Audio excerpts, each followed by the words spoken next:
แชทเฟซเด้งยาม6 โมงเช้าบอกว่าเฮาเลิกกันซะเนาะรีดผ้าอยู่ก็น้ำตาคลอจนอีพ่อถามว่าเป็นหยังแชทน้ำตาพังเราบอกพ่อว่าฝุ่นเข้าตากำลังสิแชทถามว่าจริงหรือหลอกอายก็มาบอกเฟซนี้จากกันเป็นยังอายคือเฮ็ดจังสันน้องบ่เข้าใจสมัครอีเฟซเพื่อเข้าไปส่องอายโพสต์ฉลองความฮักครั้งใหม่น้องเสียใจบ่มีแหงไปฮอดโรงเรียนจึงเขียนไมลาพร้อมน้ำตาที่มันลินไหลเราฝากเพื่อนไปให้คุณครูว่าหนูขอลา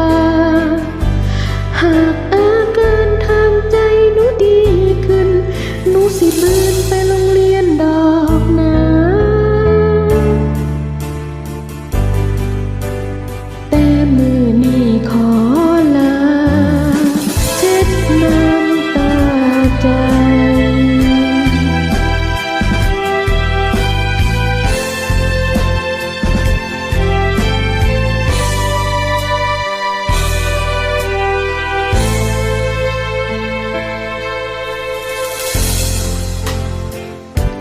กำลังสิแชทถามว่าจริงหรือหลอกอายก็มาบอกเฟซนี้จากกันเป็นยังอายคือเฮ็ดจังสันน้องบ่เข้าใจสมัครอีกเฟซเพื่อเข้าไปส่องอายโพสต์ฉลองความฮักครั้งใหม่น้องเสียใจบ่มีแหงไปฮอดโรงเรียนจึงเขียนใบลาพร้อมน้ำตาที่มันลินไหลเราฝากเพื่อนไปให้คุณครูว่าหนูขอลาหากอาการทางใจหนูดีขึ้นหนูสิเรียนดอกนะ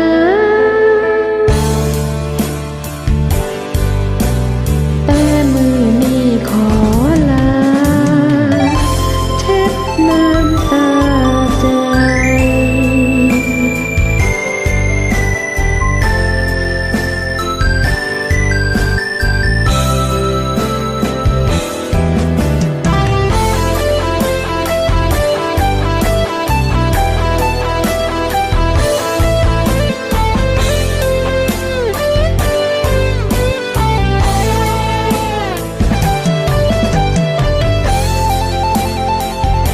จึงเขียนใบลาพร้อมน้ำตาที่มันลินไหลเราฝากเพื่อนไปให้คุณครูว่าหนูขอลาหากอาการทางใจหนูดีขึ้นหนูสิบืนไปโรงเรียนดอกนะแต่มือนี้ขอลาเช็ดน้ำตาใจหากอาการทางใจหนูดีขึ้นหนูสิบืนไปโรงเรียนดอกนะแต่มือนี้ขอลาเช็ดน้ำตาใจ